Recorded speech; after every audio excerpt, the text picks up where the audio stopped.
Hello दोस्तों, आज हम आपको क्लास 10th का वास्तविक संख्या फर्स्ट चैप्टर इसमें हम आपको यूक्लिड विभाजन प्रमेय का एवं यूक्लिड विभाजन एल्गोरिथम और प्रश्नावली 1.1 के कुछ क्वेश्चंस पर डिस्कस करेंगे। आप इस वीडियो को पूरा देखिए जिससे आपको पूरी जानकारी मिल पाएगी और साथ साथ आप इसे नोट भी कर सकते हैं। तो आइए हम जानते हैं यूक्लिड विभाजन प्रमेय का क्या है। इसमें दिया गया है दो धनात्मक पूर्णांक a और b के लिए ऐसी अद्वितीय पूर्ण संख्याएं q एवं r उपस्थित है कि a बराबर bq प्लस r, जहां r 0 और 0 से बड़ा और b से छोटा है। और यहाँ पर b भाजक है, a भाज्य है, q भागफल है और r शेषफल है। आइए हम इस परिभाषा को समझते हैं। यहाँ पर दिया गया है दो धनात्मक पूर्णांक a और b। धनात्मक पूर्णांक का अर्थ है वो पूर्णांक जो प्लस साइन जिसमें लगा होता है। पूर्णांक जो है, पूर्णांक को हम डिनोट करते हैं, हम यहाँ पर बता रहे हैं। जो पूर्णांक हम लिखते हैं 0 +1 +2 +3 और -1 -2 -3, ये सही पूर्णांक है। इसमें हमको कहा गया है धनात्मक पूर्णांक। इसका अर्थ है कि हम 0 से जो बड़ा वाला यहाँ पर है +1 +2 +3 इसको हम लेते हैं। तो a और b जो है वो दोनों धनात्मक पूर्णांक है। इसका अर्थ यह है a और b जो है वो प्लस वाला होगा। और अब यहाँ पर दिया गया है ऐसी अद्वितीय पूर्ण संख्याएं। पूर्ण संख्या का मतलब आप सभी जानते हैं वो ऐसी संख्या जो 0 से शुरुआत होती है, 0 1 2 3। इसमें हम ये भी कह सकते हैं कि जब प्राकृत संख्या में अगर 0 को हम शामिल करते हैं तो पूर्ण संख्या बनती है, मतलब ये पूर्ण संख्या है। तो यहाँ पर कहा गया है ऐसी अद्वितीय पूर्ण संख्या। अद्वितीय का अर्थ है मतलब दूसरा नहीं होगा, केवल एक ही होगा। पूर्ण संख्याएं q एवं r है उपस्थित हैं a बराबर bq प्लस r। ये हमको एक्सप्रेशन दिया गया है a बराबर bq प्लस r। इसमें कहा गया है कि a जो है वह भाज्य है, b भाजक है और q भागफल है और r शेष है। और r का जो मान यहाँ पर दिया गया है वो 0 से बड़ा होगा और उससे बराबर भी होगा और b से छोटा होगा। अब यहाँ पर जो नेक्स्ट पॉइंट आ गया है यूक्लिड विभाजन एल्गोरिथम, हम आपको इसके बारे में बताएंगे। तो पहले हम इसकी डेफिनेशन को पढ़ लेते हैं एक बार। यह दो धन पूर्णांक a और b के HCF निकालने की विधि है। इसको हम समझते हैं यह क्या कह रहा है। जो यूक्लिड विभाजन एल्गोरिथम है जो यह दो धन पूर्णांक आपने पहले भी देखा है।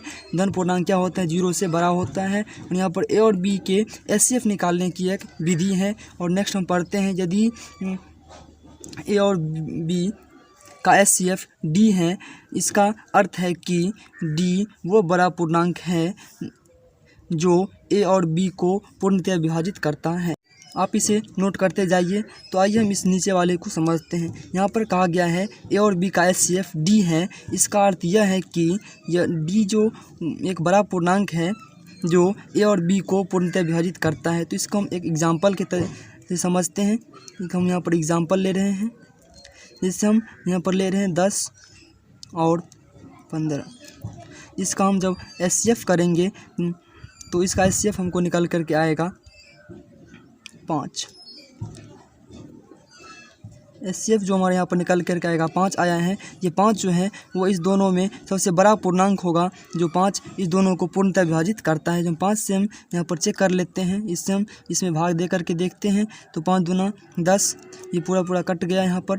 तो शेषफल यहाँ पर क्या आया है, 0 आया है। और यहाँ पर हम भी 5 से इस 15 में डिवाइड करेंगे, मतलब भाग देंगे तो 5 या 15, यही पूरा यहाँ पर कट जा रहा है। तो यहाँ पर शेषफल 0 आया। इसका मतलब ये जो है हमारा सही है।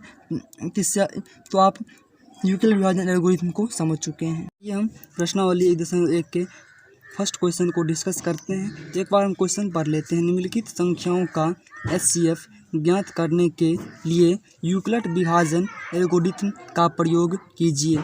तो हम पहले देख चुके हैं a और b दो धन पूर्णांक हैं और इसका अगर HCF अगर d है तो d जो है वो a और b दोनों को पूर्णतः विभाजित करता है। पूर्णतः विभाजित करने का अर्थ है कि वहाँ पर शेषफल जो है वह 0 हो जाता है।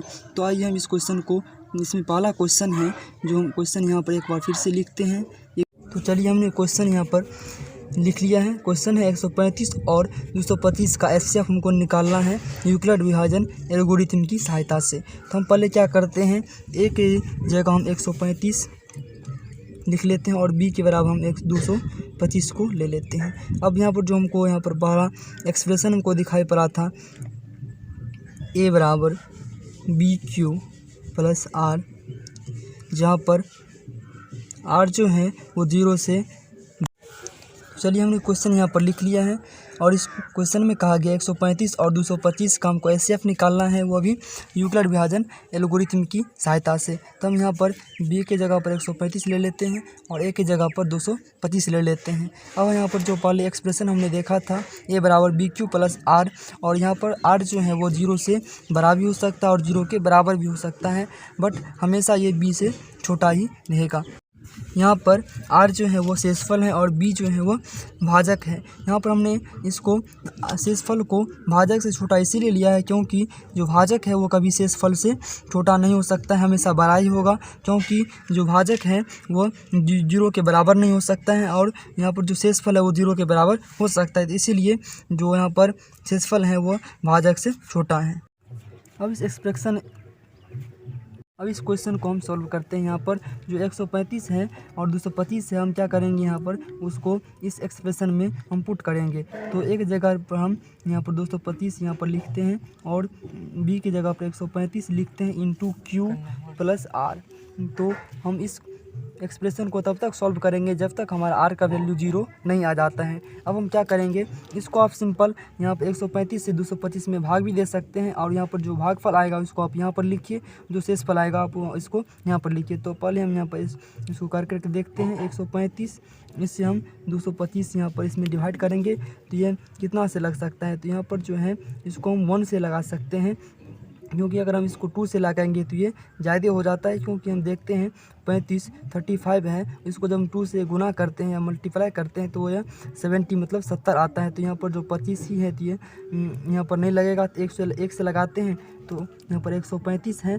जब इसको हम यहाँ से इसमें माइनस करेंगे मतलब इसको घटाएंगे तो यहाँ पर ये 0 और यहाँ पर 12 में से 3 जाएगा तो यहाँ पर 9 बचेगा और ये कट जाएगा। तो शेषफल हमारा कितना बच गया, 19।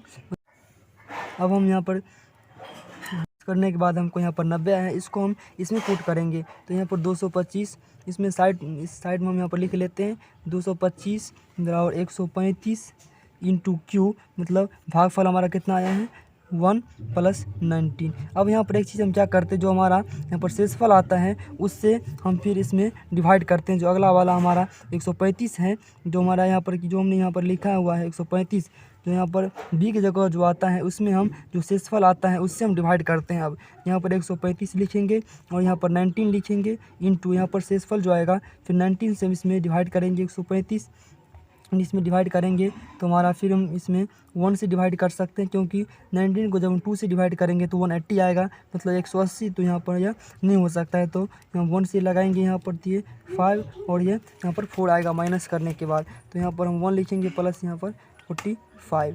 तो अब हम क्या करेंगे, फिर से हम यहाँ पर 19 लिखेंगे और यहाँ पर 45 और फिर से इसमें डिवाइड करेंगे। तो यहाँ पर 19 से हम देखते हैं कि 2 से पूरी तरह कट जाता है और यहाँ पर शेषफल 0 आता है। इसका मतलब है कि हमारा जो यहाँ पर एचसीएफ आया है, मतलब ये पूरा तरह से किससे कटा है, तो 45 से एचसीएफ हमारा जो है वो 45 हो गया। हम नेक्स्ट क्वेश्चन पर डिस्कस करते हैं। हमने क्वेश्चन यहाँ पर लिख लिया है 196 और 38,220 का एचसीएफ हमको निकालना है। तो हम ए बराबर यहाँ पर क्या ले लेते हैं 38,220 और बी की जगह पर हम 196 यहाँ पर ले लें।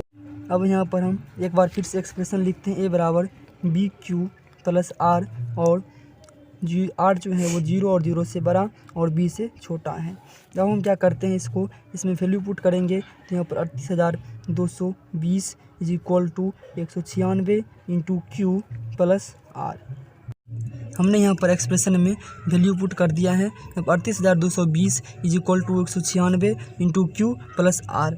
अब हम यहाँ पर इसको सॉल्व करेंगे। आप अलग जगह में से भाग देकर इसमें वैल्यू पुट कर दीजिएगा।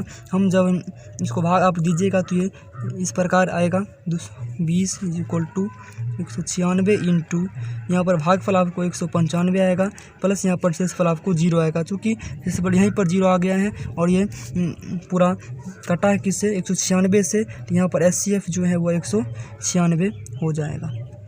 इसी प्रकार आप ये थर्ड क्वेश्चन है 867 और 225 का HCF, इसको आप खुद एक बार ट्राई करके देखिएगा और इसका आंसर कमेंट करिएगा। अब हम नेक्स्ट वीडियो में जब हम आएंगे तो वहाँ पर अंकगणित आधारभूत प्रमेय के बारे में आपको हम बताएंगे।